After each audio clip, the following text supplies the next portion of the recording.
Whether it's cars, comics, video games, or violins, there's a little geek in all of us. It's time to give your geek a voice. It's time for Geek Therapy. Here's your host, Johnny Hamburger. Welcome to Geek Therapy. I am Johnny Hamburger, your mental curator for this evening. Why am I saying it with such stank on it? I've got a website now. I've got the website. As always, you can go to Facebook, Geek Therapy Radio on Facebook. That's probably still, well, if I can't stop slurring, probably still the best way to get in touch with me, Geek Therapy Radio on Facebook. But my website is geektherapyradio.com. And I'm so stoked that I got that domain name, that it wasn't taken. Geek Therapy is taken. That's a separate enterprise of podcasting network, whatever. Wish them all the luck in the world. But I'm so happy that I got geektherapyradio.com. So go check it out. I'm going to keep that website pretty clean, pretty simple. We'll see what I do with it, but it's up and running. And you can go there and instantly on the front page, you can listen to the latest show. Super easy.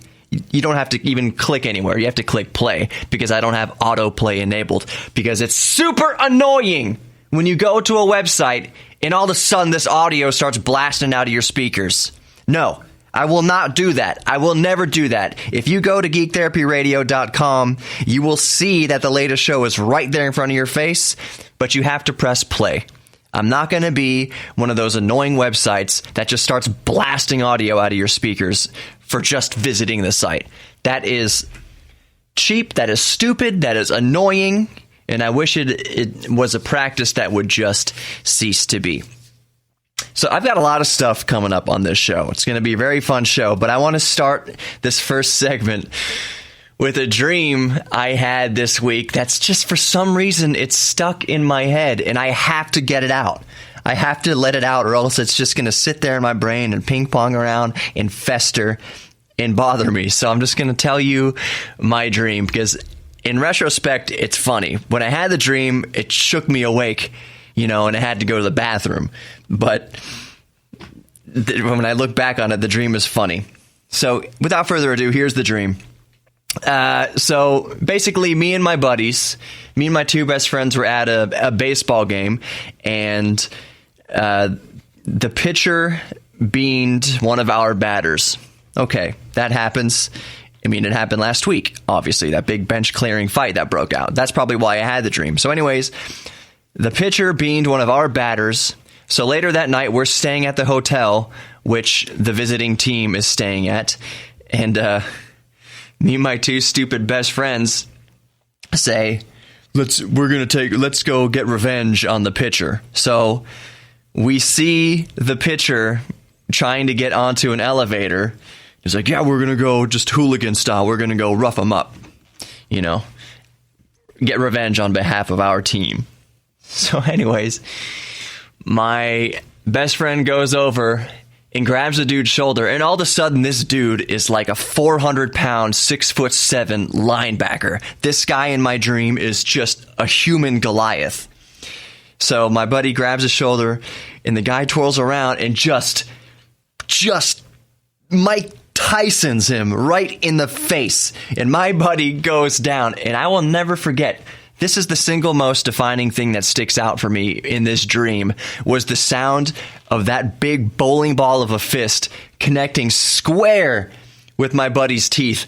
In the sound in my dream, I could only best describe it as, if you've ever heard a car wreck, like you've heard a car smack against another car, I guess, there's that kind of like, it's a very unique sound, but that's what it sounded like, hitting his face with the sound of a pop and the sound of bone snapping under the muffle of flesh.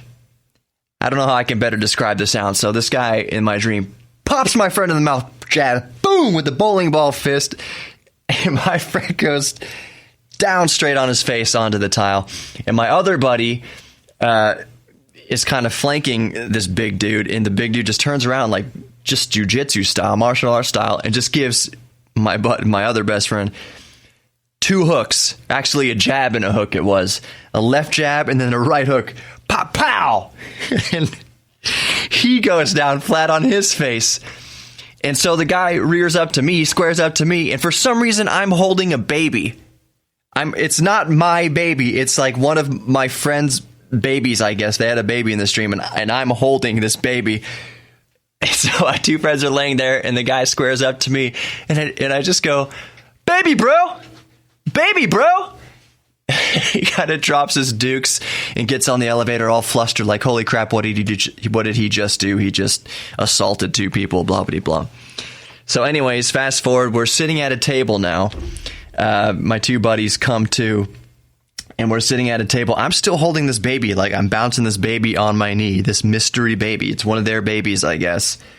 And the buddy who took the jab and the left hook, he's sitting there holding a margarita up to his head, and he's holding a whiskey on ice in the other hand. And the first friend who initiated the fight, he is holding some ice to his mouth, and in his other hand, he's holding a napkin full of his teeth, and he's bloodied and bashed, and he's walking around the table like giving us a pep talk. He's like, "That was a good fight, eh? Wasn't that a good fight, eh?" Which is funny, he's saying "eh" like a Canadian because he's Australian. I don't know why, but he's just like, "That was a good fight, eh? Me and my lads going and roughing them up." I'm like, no, that was not a good fight. I brought a baby to a fist fight. That was not good. Where you are still delusional. We need to take you to the hospital and the dentist. This was a horrible evening. So that was the end of my dream. And it was funny to me. You just heard I have all these silly dreams. Right now, what we're going to do is I'm going to play some audio of something that's actually funny. Anybody who knows me knows that I'm a DeLorean enthusiast, and I have a DeLorean. So there's a story that happened this week of a guy in California who got pulled over and given a speeding ticket for doing what in his DeLorean? Driving 88 miles per hour. So now we're going to listen to that news story. This is from KTLA in Los Angeles. I used to live in LA for a few years, so this is extra funny to me. When it comes to iconic movie cars, it really doesn't get much cooler than the Back to the Future DeLorean. I agree. It's a DeLorean. And every Back to the Future fan knows, if you want to time travel, you gotta hit 88 miles an hour.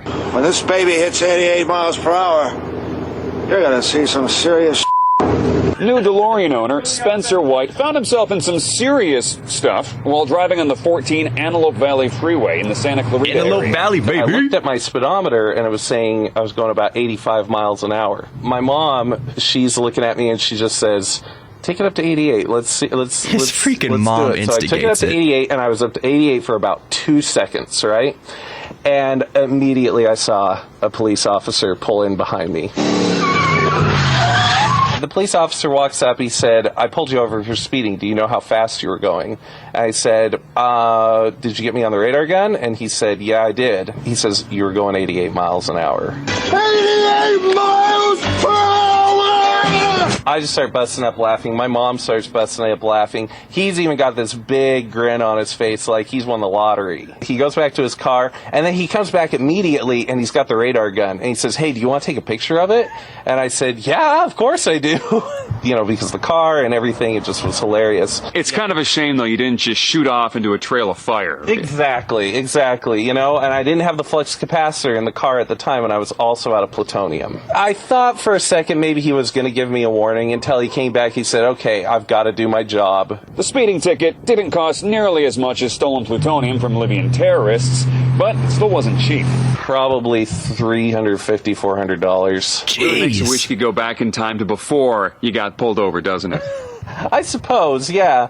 Although, according to some of the DeLorean owners and stuff like that, this is kind of the dream ticket. That DeLorean, by the way, is super clean. Props to that guy. It looks like a late 82 or an 83. Mine's an 83. It's got the flat hood.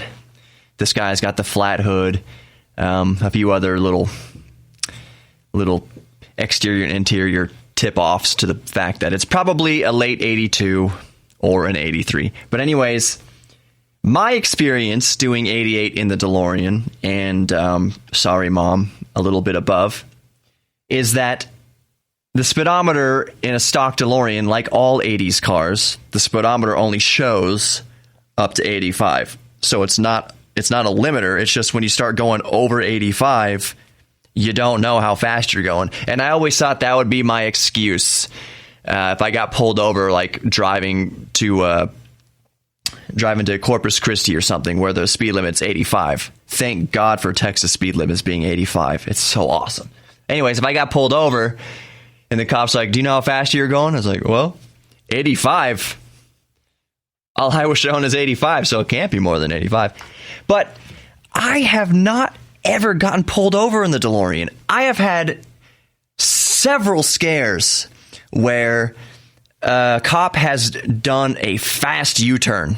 I've been going the opposite direction. They see me coming and they flip. I was going to say flip a B. They flip a U-turn quickly and start following me.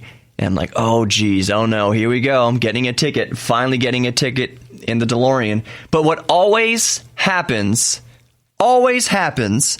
is the cops either give me a thumbs up or an okay sign or wave or toot their horn or take pictures. Their buddy with the cell phone hanging out the side of the car taking pictures. I ride that DeLorean dirty, usually, if I can be self-incriminating. And by that, I mean the stickers aren't always up to date. It's always insured. But sometimes the stickers aren't up to date, because I'll pull it out of storage or whatever and just take it, just run the engine a few miles. But cops never care. I don't keep a license plate on the front of it. I think it's the law, even in Texas, where you have to have your license plate visible on the front of the car. But I don't have it on the front of the car. There's no license plate holder on the front of the car. And putting a license plate on the front of the car ruins the aesthetics. Not just of the DeLorean, but of other sports cars, too. It looks so ugly having a license plate on the front of the car. So I don't keep it on the front of the car. I have it on the back, and I have the license plate on the inside of the car behind my front seat. And if I'm going on a road trip with it, like if I'm taking it to Austin or something, I'll put the license plate up in the windshield.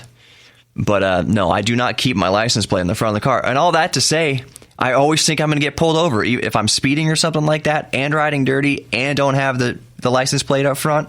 I'm just like, that's it. I'm done.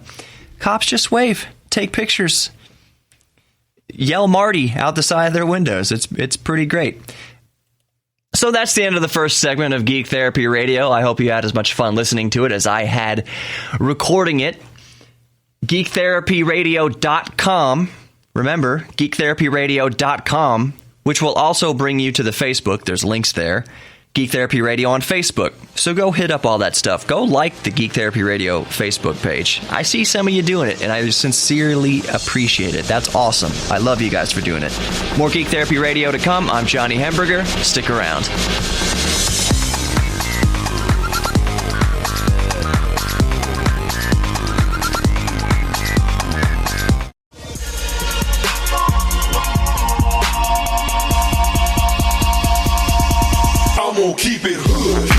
My geeks. In this segment, I want to go back in time. No pun intended, referring to the DeLorean. But I want to go back in time to simpler times. Cold War era times. But just part of being a geek, I think all of my geeks will agree, no matter what your age. My older geeks, 60-plus geeks, who are the OG Mac Daddy geeks. We think, people my age, in their 30s, we think we're geeks about things like video games and other things. And younger geeks in their 20s, geeking out about, God knows what they geek out about. I'm so out of touch with the younger generation. Me and my cane. I do have a cane sometimes because my back hurts. I am dating myself. Anyways, you do not know geeks until you meet a geek that's over 55, I'd say. Those are the OG geeks. They are into some ish, man. They are into some nitty gritty geek stuff. Ham radios, CB radios, truly vintage video games. You know, even my mom remembers. My mom's not a video game geek by any stretch of the imagination, but she still remembers arcade machines at restaurants, and specifically the Pong. When Pong came out, when Pong came out, and they put those machines in restaurants, she says she remembers going on dates with my dad and there being Pong machines, or a Pong machine at a restaurant, and people huddled around it, this newfangled thing. That was back in the 70s. So yeah, and that's what I wanted to first touch on was arcades. We're going to go back, my geeks, and we're going to reminisce and think fondly of arcades. I am so happy that my generation and, you know, people slightly older than me, we got to grow up with arcades. When we wanted entertainment like that, we had to leave the house, get on the BMX, ride around the neighborhood, down the street, go into town or whatever, go to the arcade. You know, mom and dad would drop us off at the arcade with $5 if we were lucky, and that we were sultans. You walk in on an arcade with $5 worth of quarters, shoot. That was great. I remember there used to be a place near where I grew up. It was called Mountasia. And I just tweaked a lot of my friends' nerd bones right there. Mountasia was awesome. Mountasia was this arcade that also had bumper boats and go-karts and miniature golf. It was awesome. It's not there anymore. But in this arcade, kind of a side note, there was a hang glider hanging from the ceiling.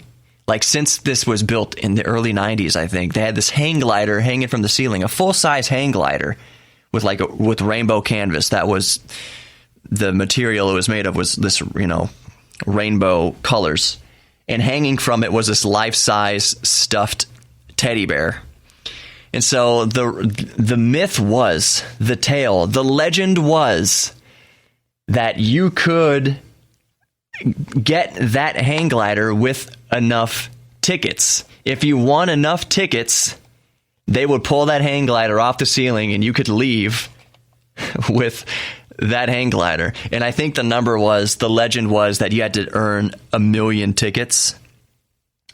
And we all believed it totally. Like, still to this day, like, there's a part of me that's like, yeah, that was probably true. If someone walked in there with 1 million Mountasia tickets, they spent 20 years or whatever. Was it there for 20 years? They spent a decade earning tickets. Could you even earn 1 million tickets in a decade? And how much money would it cost to earn 1 million tickets versus going and just buying a hang glider? It would be way cheaper, tenfold probably cheaper, just to go buy a freaking hang glider. But it wouldn't be as cool as earning 1 million tickets to get the hang glider. Anyways, the hang glider was there, and it was there the entire time. Nobody won the hang glider. But I wonder what happened to that hang glider. Man, it would probably not be safe to fly. It's probably just rotted. Anyways, back to the arcade thing.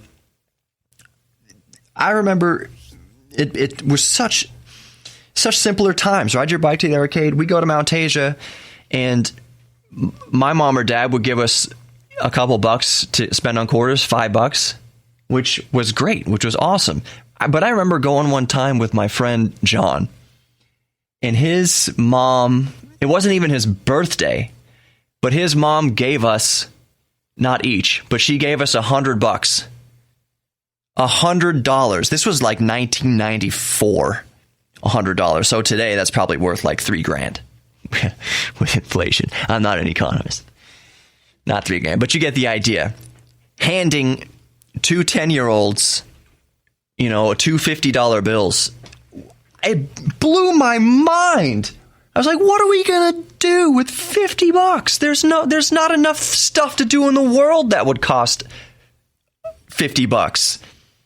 So anyways, we both had $50, and I do remember distinctly that, you know, you think you want, let's use an arcade scenario. Let's put yourself as a kid, you walk into an arcade and you have $1. You think you want $50. You imagine, oh, how great would it be to walk in this arcade with $50. You would be a king. But I distinctly remember getting the $50, not expecting the $50, but getting the $50 and then playing for, an hour and then being like, I've got $45 left. What it did was it took the magic out of it. It took the appreciation out of every game I played.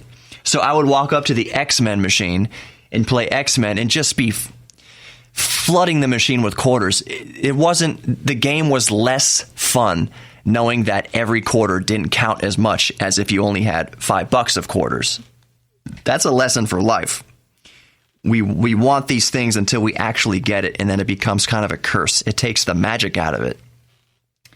I remember learning how to, when I went to recording school and to be a recording engineer, and now I put together albums on my free time and whatnot. Listening. You never listen to music the same way after you know how the sausage is made, how to make the sausage. You don't eat the sausage. You don't appreciate it, or maybe you appreciate it more. I don't know what I'm saying. It's just you see behind the veil, and it kind of takes the magic out of just putting on the headphones and listening. So having $50 at an arcade took the magic out of how precious each quarter was, how precious each game was, and how hard you'd have to concentrate in each game to spread that quarter out. Which brings me to my next point. Arcades, if you know history well enough, arcades in 1983 when the crash happened, and arcades tanked. The industry was in trouble, and they were going away because things like Nintendo had come out and Atari, and people were playing video games at home. So fast forward a few years, and actually it was the video game industry on a whole tanked kind of in 1983. But anyways, fast forward a decade. Well, not really a decade. Fast forward to 1991, when my favorite video game of all time came out in the arcades, Street Fighter II. There was already a Street Fighter. It was kind of horrible. It was the same kind of style as a fighting game, but the controls were horrible. And the initial controls, when they first came out, were these pneumatic pads that you physically punched. You hit. And the harder you hit the pads, the harder your character would punch in the game. It was very hard to control. It was terrible. The game was just terrible. But Street Fighter II perfected fighting games. It was the perfect fighting game, and it set the benchmark for fighting games. So Street Fighter II came out, and Street Fighter II single-handedly saved the arcade industry. And I remember in 1991, 1992, Street Fighter II came out. I remember lines out the door. I remember lines winding around the aisles of the arcade next to the movie theater at Deerbrook Mall, and waiting in line to play Street Fighter II. And you'd get close enough to the machine where you could put your quarters up, on the machine to signify I got next, which is something kids today will never know. If you wanted next game on a popular arcade game, you had to put your quarters up on the machine. People around you would see you put the quarters up. That means you got next game. You play winner.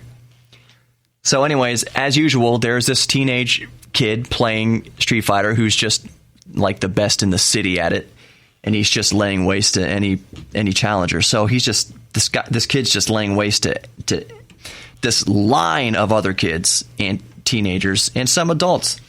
But the game was so popular, and that game packed arcades again. That game revived arcades single-handedly. And then that game, Street Fighter II, single-handedly destroyed the arcade industry, because Capcom signed a license with Nintendo to release Street Fighter II on the Super Nintendo, which was an arcade perfect port.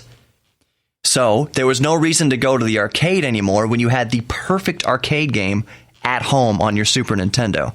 So Street Fighter II is a very unique game, very interesting, my favorite game of all time, because it single-handedly saved the arcade industry, and then the next year when they sold it to Nintendo, destroyed the arcade industry. You can still find arcade games around now. There's lots of bars that have arcades in them for nostalgia purposes, and those bars are awesome. I love going to those bars. I need to go to one soon. I need to get one as a sponsor. Are you listening? Are you listening, Barcades? More Geek Therapy to come. I'm Johnny Hamburger, your mental curator. Geek Therapy Radio on Facebook and also geektherapyradio.com. Go hit that stuff up. Go like the Facebook page. We'll be right back with more GTR.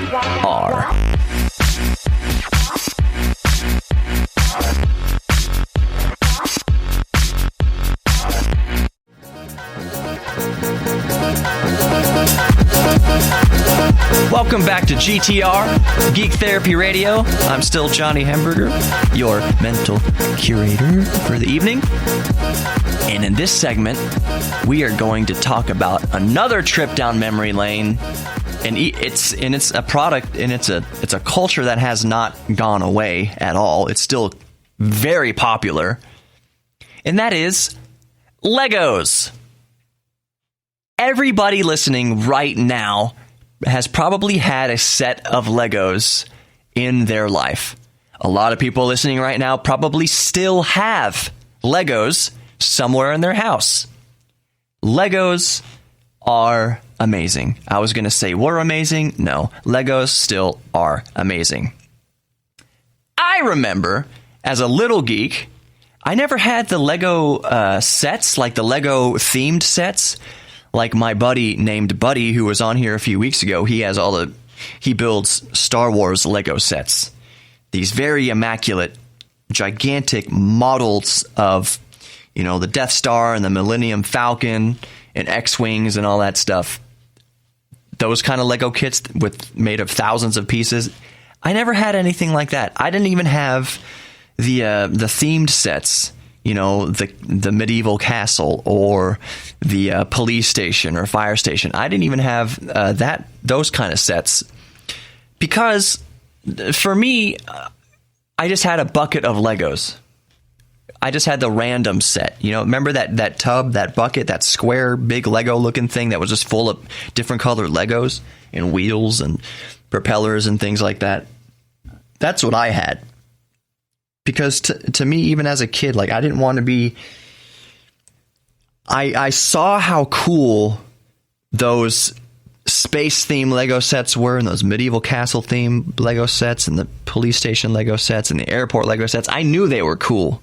I saw how cool they were. But when I played with Legos, I didn't want to be steered towards an idea. I didn't want to play with an airport Lego set, that would basically force me to make Lego airplanes. I like the assorted set of just random Legos where I could do whatever I want in my brain. And I would think of these things and these buildings and these vehicles, and I would create these vehicles from nothing. Just from an assortment of random Legos. And the color schemes would not match. They wouldn't look as cool as an X-Wing fighter from a Star Wars set. But it was my creation. It was something that I thought of in my brain. And I used to get so into it that once a month or so, I forget how long, but we had a cleaning lady who would come around. But I didn't want her messing with my work in progress. So upstairs in my room or in the playground or playroom or whatever, I would... If I knew the cleaning lady was coming, I would set up a barrier around my Legos. I would put masking tape around the carpet or something like that with a note that said, "Do not clean this. This is not a mess. This is my work in progress," or however I worded it as a little kid. But I would protect my little works in progress with Legos. But I remember my favorite thing to do. Me and my dumb little friends and my little brother, we would spend all this time making these vehicles and these buildings. And our favorite thing to do was to bust out my dad's high 8mm camera. You remember those? Before everything went solid state, you had these little tapes for your high 8 Sony Handycam. We'd bust that thing out. And by the way, those Handycams barely ever worked. Those things broke so often, and my dad would get so pissed. Anyways, it wasn't entirely our fault. Those mechanisms just wore out. So anyways, we bust out that little handy cam. And our favorite thing to do was to build these things, and then we'd set them up on the edge of the banister. You know, there's about a 15-foot drop, 10-foot drop to the tile below. And we set them up, and we start recording with the handy cam, and we make these stupid little voices, and we play with the little dumb Lego men and have them, like, walk into the house and be like, oh, what a nice day it is today. It's kind of like Mr. Bill style. And we'd be like, oh, no, earthquake. And one of us we'd push it over the banister and record the house smashing into the tile below in grandiose fashion. It was amazing. The explosions of pieces that would just go everywhere. But we thought it was the greatest thing in the world, and we laughed like little idiots all day long, building these little houses and buildings and pushing them over the banister and recording it with our video camera, creating all these little stories. But the climax of every story was that the buildings would smash against the tile, or we'd put them on a pool table and smash pool balls into them. That was also fun.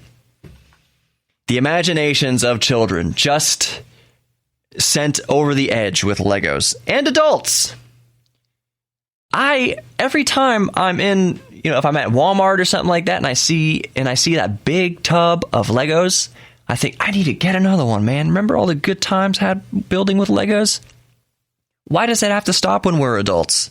Why does any of that have to stop when we're adults?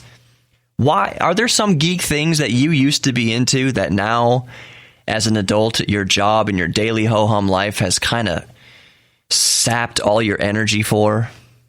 Like, did you used to really be into music or astronomy or Legos or even video games, and now you don't have the energy? I think everybody should have a hobby. Doesn't matter what the hobby is. It could be paint or drawing or writing. You need a hobby. For all those, dark times in my life, it's always been my hobbies that have carried me through. I've always found joy in my interests, joy in my hobbies, and mainly it's music. That's my go-to. Writing songs, making songs, recording songs. But I also like building things and looking through my telescope, and I've touched on it before, but looking through a telescope, that's worth all the therapy in the world. Maybe not professional therapy, but it's very therapeutic to look out into the universe and just your problems seem small. Not, again, like I've said, not insignificant, but your problems just seem small. They seem manageable. You see all these celestial bodies, not a single one of them looks flat. By the way, I think flat earthers are just a huge group of trolls. There's not actually a human being out there who actually believes the earth is actually flat. There's no way. There's no way anybody actually believes that. I've got off track. Everyone needs a hobby. So what is your geek thing that your job or your everyday life, what geek thing has gone to the back burner due to your requirements to pay your bills? Is there not something that you used to be geek about? Like if you're a geek about Legos, for instance, this whole segment's about Legos. If you used to be a geek about Legos, what's stopping you from even taking 10 minutes a week? Even 10 minutes a week just to sit down and build something with Legos. It doesn't have to be any set, any Lego set, any predetermined thing. Just dumping out the Legos and building something. Are our lives that busy that we can't just take 10 minutes for our geek thing anymore? So what's your geek thing? Tell me what it is on Facebook, Geek Therapy Radio on Facebook, and then try to devote, like I said, just even 5 minutes to that geek thing. Get a canvas and some pastels or some watercolors or some colored pencils. Just 5 minutes and a piece of paper. 5 minutes just to devote to your geek thing. I have this theory that life will get better if everyone can just do that once in a while. 5 minutes to your geek thing. 5 minutes to a hobby, an old hobby that you used to love that has gone to the wayside in the light of responsibility. Just take 5 minutes for yourself and for your hobby and for your geek thing. More Geek Therapy Radio to come. I'm Johnny Hemberger, your mental curator. GeekTherapyRadio.com, Geek Therapy Radio on Facebook. I will see you on the flip side. Stick around. More GTR to come.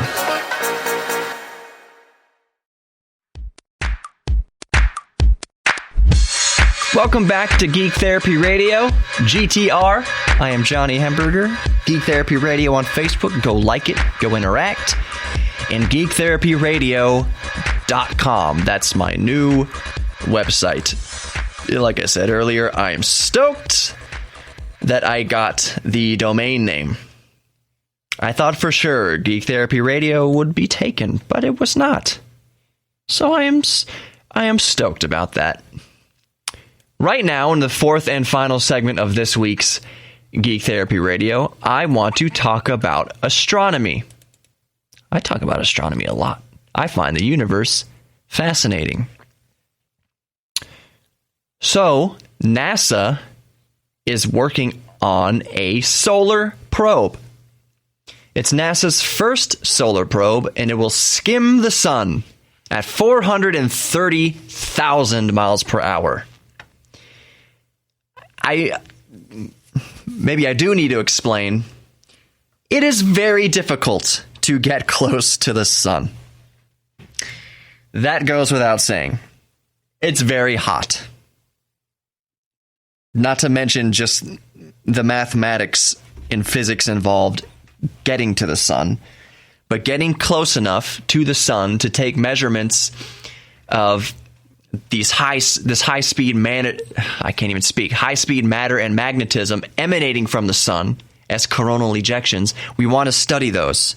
We want to study those, and so that we can better defend our planet from such solar outbursts and better understand these solar outbursts, these solar flares, so that we can build more reliable satellites, build more reliable GPS, see exactly how it interferes with our GPS satellites, because I don't know if you noticed or not, but GPS is important. And I don't know if you've noticed, like I have, sometimes when your electronics are just acting weird, your GPS is acting weird, it can't get a good beat on you, or your radio is going in and out, or whatever, your computer is just acting funny, your cell phone is just acting funny. A lot of times, that's because of our sun. That's because of solar flares, especially in the springtime. What is it, spring and fall, I believe, or spring or so.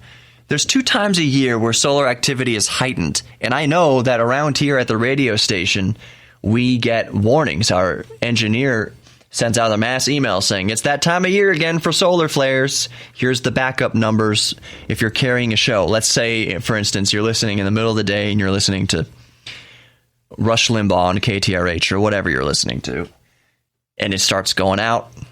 We have backups in case of solar flares, in case of solar interference with our satellites that are feeding us the network feed. So we have phone numbers that we can dial and get a hardline connection to the network, in Rush Limbaugh's case, to Premier Networks, in case of solar interruption. And so it's not just radio and it's not just satellite signals that are interrupted. It's, like I said, it's actual physical devices can start fritzing out. There are particles bombarding your human body right now from the sun that does nothing to organic flesh. It's harmless, but these particles actually interact with the processor, let's say in your phone or your laptop. These particles, as your processor, it's really cool to think about. As your processor is processing data, these particles from the sun, during a particularly powerful solar event, these particles go blasting through your device at near the speed of light. So as your processor is processing information, these particles can actually hit those electrons and knock them out of sync, knock a digital 0 to a 1. Bits are made out of zeros and ones, on and off. That's 0 represents off, 1 represents on. It's binary code. So these particles from the sun come blasting through your processor and can actually knock the data out. They can knock a couple of those bits out of sync. They can physically switch them from a 0 to a 1 and vice versa, and you'll get errors. Your phone won't work. It'll freeze, maybe. It'll show gobbledygook on the screen, or most likely what happens, your phone kind of slows down and becomes lethargic, is the best way to how I perceive it. But yeah, that's actual particles from that big fireball. It's not really fire. Out in space, 93 million miles away, particles blasting through your device, messing up your processor. Briefly, just for a second. And data hinges on those zeros and ones being accurate going through the processor. So if they get knocked out of alignment by a physical particle coming out of the sun, you get a device that acts wonky.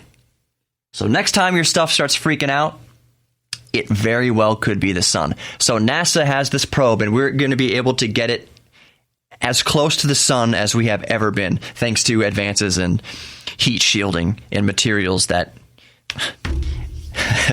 shield from heat. So we're going to get some awesome answers and some awesome data. And what they're going to do is they're going to send this probe, and it's going to orbit.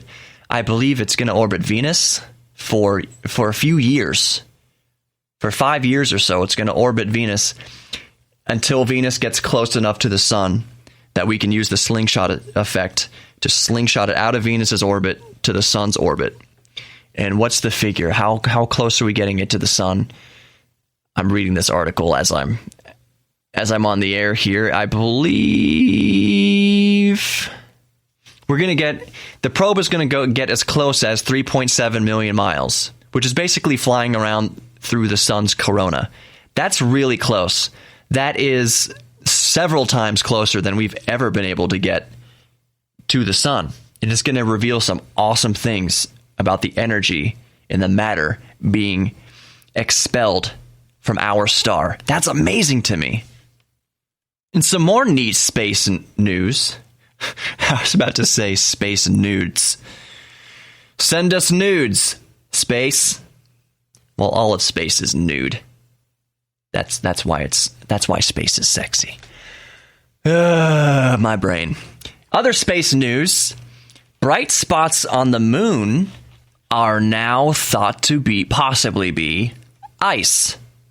And it's not so far-fetched that these bright shining spots on the moon are ice. Comets come by all the time with their tails. Comets made of ice. So there's probably reason to believe that there is a fair amount of water in ice form, obviously, on the moon. And here's why that is interesting. We will start to study this water on the moon, this ice. And what's fascinating about that is that this ice is likely could be as old as the universe. I don't know if you know or not, but comets are really, really old. So that means that this water, that this H2O has never been in liquid form. Possibly ever. Well, it had to be before it froze, but it probably froze, 13 billion years ago. So you've got ice cubes basically on the moon that are almost as old as the universe itself. Isn't that amazing?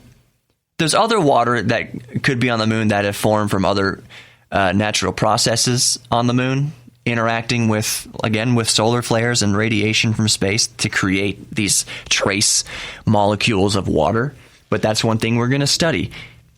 Is the water on the moon, is most of it from comets' tails, which is what my theory is. That's where it came from. And if it's from comets' tails, that means that the ice itself is 13 billion years old. You might think you have old ice cubes in your fridge.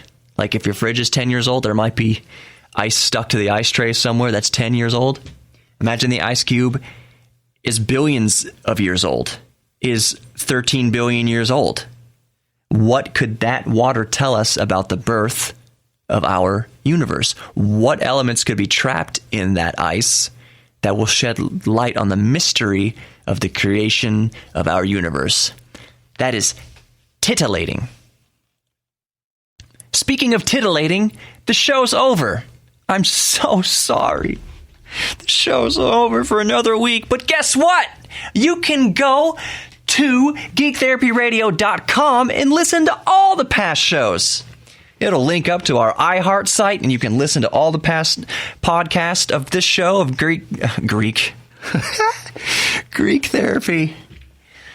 Yeah, I'm going to do a show one week called Greek Therapy, and we're just going to... Oh, I'm not going to stereotype. I love all of you. GeekTherapyRadio.com, Geek Therapy Radio on Facebook. Come interact. Go listen to past shows. I love all of you. Thank you for listening. You're great. You are capable of great things. If you don't believe you are, you don't even have to take my word for it. Just go stand outside in your front lawn. Go stand out in the street. Look up at a twinkling light at another star. Think about your place in this universe. Think about how amazing it is that you are alive and what you are capable of and what you are worthy of. That you're worthy of love. That you're worthy of life. That you're worthy of happiness. I, for one, love you, and I know I'm not the only one. So have a great week. Thank you for listening to Geek Therapy Radio. I'm Johnny Hamburger. I'll be here next week. Go check it out, geektherapyradio.com. Have a good one, my geeks.